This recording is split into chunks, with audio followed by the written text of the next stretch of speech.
Episode की starting में हम देखते हैं कि लक्ष्मी यह बात सुन के शॉक हो जाती है कि सोमिया प्रेग्नेंट है। उसी समय लिपिका कहती है कि लक्ष्मी ये झूठ बोल रही है, मैंने खुद अपनी आंखों से इसे स्टोर रूम के अंदर शराब पीते हुए देखा। साथ ही फोन पे किसी को कह भी रही थी कि ये प्रेगनेंसी का ड्रामा कर करके थक चुकी है। सोमिया कहती है, ओ माय गॉड आदित्य, ये लड़की कितना झूठ बोल रही है, ये सिर्फ मुझे तुम्हारी नजरों में गिराना चाहती है। आदित्य कहता है कि मंगल, तुम अपनी हरकतों से बाज नहीं आओगी। पहले तो तुम खुद सोमिया को बदनाम करा करती थी और अब अपनी बहनों को भी लगा दिया। लिपिका कहती है कि मुझे पता था आप यही कहेंगे कि ये सब कुछ ड्रामा है, मैं झूठ बोल रही हूँ, राइट? इसीलिए मैंने इन सभी की रिकॉर्डिंग कर ली। खुद ही देख लीजिए अपने इन आंखों से कि कौन सच्चा है और कौन झूठा। सोमिया बार बार आदित्य को वहां से चलने को कहती है, लेकिन आदित्य कहता है कि अब तो सच का खुलासा होके रहेगा। मैं इन सभी लोगों का गुरूर तोड़ना चाहता हूँ, बताओ तुम क्या बता रही हो। फिर हम देखते हैं कि लिपिका अपने मोबाइल को टीवी से कनेक्ट करती है और वीडियो प्ले करने लगती है। सभी लोग वीडियो देख के शॉक हो जाते हैं, क्योंकि वीडियो सोमिया की नहीं बल्कि शांति की होती है, जो कि सोमिया ने अपने मोबाइल से बनाई थी। अब पता नहीं ये वीडियो लिपिका के फोन में कैसे आ गई। यहाँ पे शांति का मजाक बनने लगता है, जिसके चलते मंगल टीवी को बंद कर देती और कहती है कि लिपिका ये तू क्या कर रही है। फिर आदित्य वापस से खरी कोटी सुनाता है मंगल को। उसी समय मंगल ये बात नोटिस करती है कि सोमिया को चक्कर आ रहे हैं, इसलिए मंगल एक डॉक्टर को बुलाने का सुझाव देती है। सोमिया बार बार मना कर रही होती है कि मैं डॉक्टर को नहीं बुलाना चाहती, मैं ठीक हूँ, लेकिन आदित्य के फोर्स करने के बाद मंगल डॉक्टर को फोन कर ही लेती है। अब हम यहाँ पे फ्लैशबैक में देखते हैं कि किस तरीके से सोमिया ने लिपिका का जो पल्लू है उसे अटकाया था, ताकि वह उसके फोन को गिरा सके और फोन में से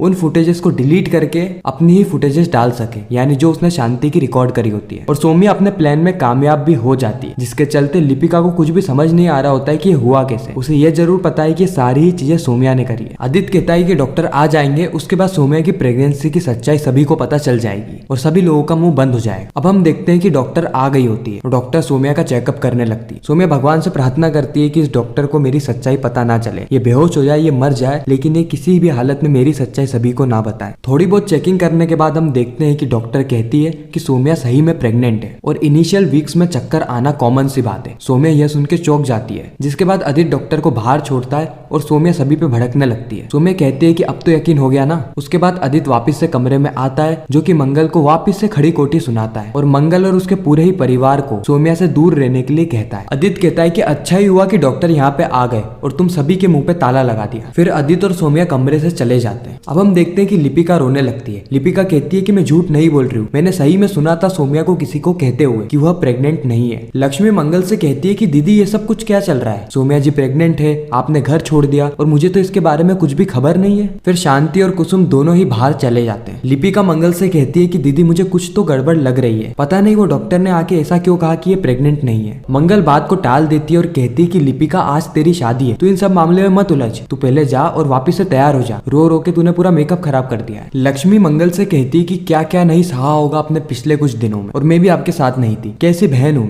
मैं तो सोच भी नहीं पा रही हूँ कि आप पे क्या गुजरी होगी। मंगल कहती है कि लक्ष्मी मैं अकेली नहीं हूँ, तू कहीं भी हो तू मेरे साथ है, मेरा पूरा परिवार मेरे साथ, इससे बड़ी शक्ति मुझे और क्या ही चाहिए। इसी के चलते मुझ पे जो भी मुसीबत आई बहुत अच्छे से सॉल्व हो गई। फिर मंगल, लक्ष्मी और लिपिका तीनों ही एक दूसरे के गले मिलते हैं। फिर हम देखते हैं कि दूल्हा और दुल्हन दोनों ही स्टेज पे आ गए होते हैं। फिर हम देखते हैं कि लिपिका समीर को माला पिनाती है। उसके बाद जब समीर लिपिका को माला पिनाने ही वाला होता है कि माला ही टूट जाती है। सभी लोग कहते हैं कि यह तो अपशगुन हो गया। उसी समय मंगल उस माला को जोड़ देती है। मंगल कहती है कि कोई अपशगुन नहीं है, इसका मतलब तो यह है कि बला आने वाली थी लेकिन टल गई, और धागा कमजोर होने का यह मतलब नहीं कि रिश्ता भी कमजोर होगा। समीर कहता है कि आज आपने दिखा दिया मंगल दी, रिश्ता निभाने के लिए विश्वास मजबूत होना चाहिए। फिर समीर भी लिपिका को माला पहना देता है। लक्ष्मी मंगल से कहती है कि दीदी मैं तो डर ही गई थी, अच्छा है आपने सही समय पे संभाल लिया। सोमिया सोच रही होती है कि इस डॉक्टर ने ऐसा क्यों कहा कि मैं प्रेग्नेंट हूँ, क्या मैं सही में प्रेग्नेंट तो नहीं हो गई? नहीं ऐसा नहीं होना चाहिए, मुझे तो मेरी अभी लाइफ जीनी है। उसी समय सोमिया उसी डॉक्टर को देख लेती है। वह ये भी सुन लेती है कि एक औरत उस डॉक्टर को पैसे दे रही है, क्योंकि उस डॉक्टर ने झूठी प्रेगनेंसी का सच किसी के सामने नहीं आने दिया। सोमिया यह देख के शॉक हो जाती है कि कोई और उसके लिए पैसे क्यों दे रहा है, आखिर इस अज्ञात शख्स का मतलब क्या है, ये चाहता क्या है। फिर सोमिया उसके पास जाती है और उसे पता चलता है कि यह अज्ञात शख्स और कोई नहीं बल्कि जिया है। सोमिया कहती है जिया तुम? जिया जवाब में कहती है मुझे तो हर कोई जानता है, लेकिन तुम्हारी झूठी प्रेगनेंसी का सच सिर्फ मैं जानती हूँ। सोमिया कहती है कि तुम चाहती क्या हो और तुमने मुझे बचाया क्यों? जिया कहती है सोमिया मुझे पता है कि तुम अपने प्यार को पाने के लिए किसी भी हद तक जा सकती हो। सोमिया कहता है मैं समझ गई, तुम यहाँ पे सिर्फ और सिर्फ परफॉर्म करने तो नहीं आई हो, तुम्हारा इसके पीछे बहुत बड़ा मकसद है। तुम आखिर मुझसे चाहती क्या हो सीधे बताओ।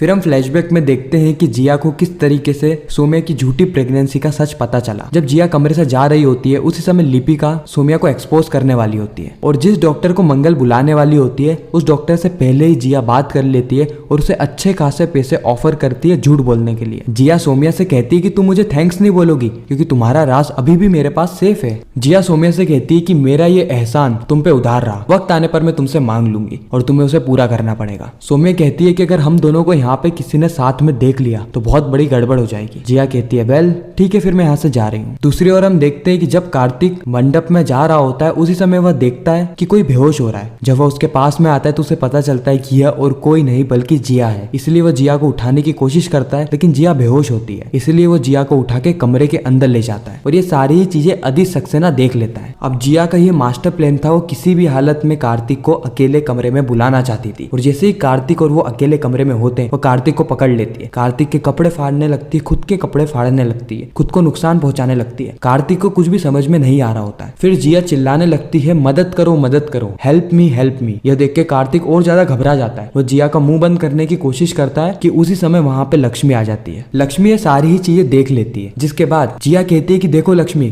कार्तिक ने मेरे साथ क्या किया, इसने मुझे बदनाम करने की कोशिश करी, मेरी इज्जत लूटने की कोशिश करी। कार्तिक लक्ष्मी को कहता है कि लक्ष्मी झूठ बोल रही है, इसने मुझे फंसाने की कोशिश करी है, ये सब इसका प्लान है, मेरी बात पे यकीन करो। लक्ष्मी कहती है कि मुझे आपकी बातों पे यकीन है कार्तिक, और जिया तुम ये सब क्यों कर रही हो। उसी समय वहां पे एक और शख्स आ जाता है जो कि सभी को इस हालत में देख के वहां से वापस भग जाता है और मंडप में जाके सभी को सच बता देता है। जिया भी कमरे से भाग के सीधे मंडप की ओर बढ़ती है, जहाँ पे जिया की ऐसी हालत देख के सभी लोग शॉक हो जाते हैं। मंगल जिया से पूछती है कि तुम्हारी ये हालत किसने करी है, नाम बताओ उसका। शादी का पूरा माहौल ही खराब हो गया होता है और जिया कहती है कि ये हालत मेरी करी है कार्तिक ने। और इसी के साथ यह एपिसोड यहीं पर ही खत्म हो जाता है। खैर आपको ये रिकेप कैसा लगा कमेंट सेक्शन में जरूर बताना। अगर आपको यह वीडियो अच्छी लगी हो तो वीडियो को लाइक करके चैनल को सब्सक्राइब करके ज्यादा से ज्यादा लोगों को ये वीडियो शेयर करना ताकि हमारी फिर से मुलाकात हो।